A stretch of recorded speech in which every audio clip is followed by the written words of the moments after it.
ya, perempuan itu harus banget dapat afirmasi bahwa dia itu disayangi, dia itu dicintai, dengan selalu bertanya, kamu sayang gak sih sama aku? Kamu cinta gak sih sama aku? Padahal yang dia tanya adalah suaminya yang notabene udah menikahi dia, yang udah menafkahi dia, tapi masih juga butuh dibilang sayang, dibilang cinta. Sebenarnya kata sayang dan cinta itu bukan berarti nggak percaya, tapi karena perempuan itu seneng dengernya, seneng dikatakan dia itu dicintai dan dia itu disayangi.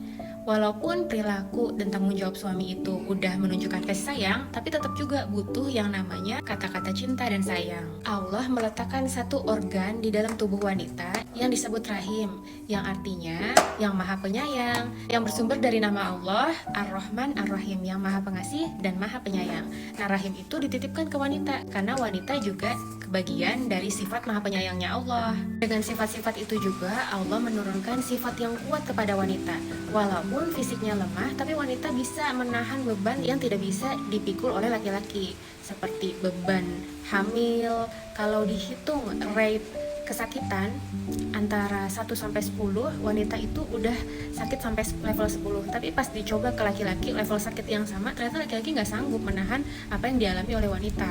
Wanita juga mengalami haid, yang mana itu menyakiti fisiknya, menyakiti moodnya juga, mentalnya, jadi sedih, jadi nggak bersemangat. Tapi wanita bisa menjalaninya. Setelah mereka hamil, mereka melahirkan, dan melahirkan itu sakitnya seperti tulang yang remuk bersamaan, dan itu nggak bisa dipikul oleh selain wanita. Baru selesai hampir meregang nyawa, harus juga menyusui. Menyusui itu membuat wanita kekurangan gizinya, karena gizinya diambil oleh anak-anaknya. Tulangnya keropos, menjadi rambutnya rontok. Itu semua karena nutrisi yang biasanya masuk ke dalam tubuhnya dibagi kepada anak-anaknya. Juga luka yang dialaminya pada tubuhnya, luka di payudaranya, yang mana bayi tersebut menghisap sampai lecet.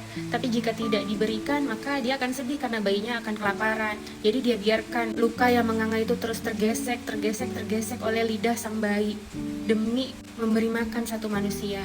Itu ditanggungnya. Kemudian dia akan mengurusi sosok makhluk bayi kecil ini yang sangat-sangat merepotkannya.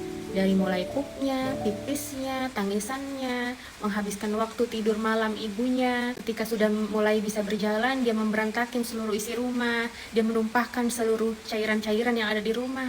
Tapi dengan sabar dia menjalani semua itu, karena Allah telah menitipkan rasa kasih sayang ini kepada dirinya. Nah, selain kebagian sifat maha penyayangnya Allah, wanita juga kebagian sifat Allah yang ingin terus dipuji. Allah kan suka mendengarkan zikir-zikir kita. Allah senang melihat kita berdoa kepadanya. Allah senang melihat kita bergantung padanya. Nah, perempuan juga kayak gitu. Perempuan itu bukannya nggak tahu kalau dia itu disayangi dan dicintai, tapi dia hanya ingin mendengar. Selayaknya Allah yang selalu ingin mendengar zikir-zikir hambanya. Dan wanita juga ingin mendengar kata-kata cinta walaupun udah tahu. Allah kan juga udah tahu nih mana hambanya yang soleh, mana hambanya yang ingkar. Tapi Allah tetap pengen mendengarkan zikir-zikir dari hambanya, mendengarkan para hambanya menyebut-nyebut namanya.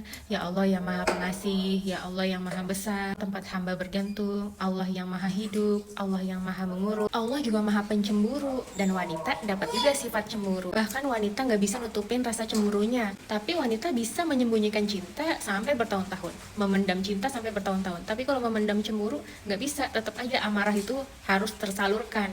Nah, Allah juga maha pencemburu. Allah nggak suka diduain. Bahkan bukan pada sembahan-sembahan lain, tapi Allah nggak suka kita mementingkan hal lain dibanding Allah. Misalnya kerjaan, mementingkan duniawi. Nah, Allah nggak suka itu. Jadi wanita memang punya kekurangan dan kelebihan. Maka itu sebagai lelaki, sebagai qawwam, sebagai pelindung wanita, alangkah bijaksananya memberikan semua kebutuhan-kebutuhan yang dibutuhkan oleh para wanita, yaitu kebutuhan kasih sayang, kebutuhan nafkah, kebutuhan dihargai, diperhatikan, didengarkan, bahkan dibantu.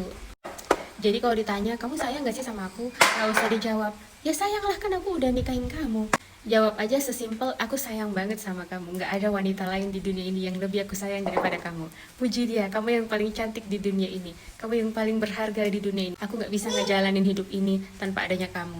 Dengan kata-kata yang sebentar itu, kekuatan dia jadi bertambah besar untuk menghadapi bocil-bocil yang harus dia urus, untuk menghadapi pekerjaan rumah yang harus diselesaikan. Wanita itu emang unik ya.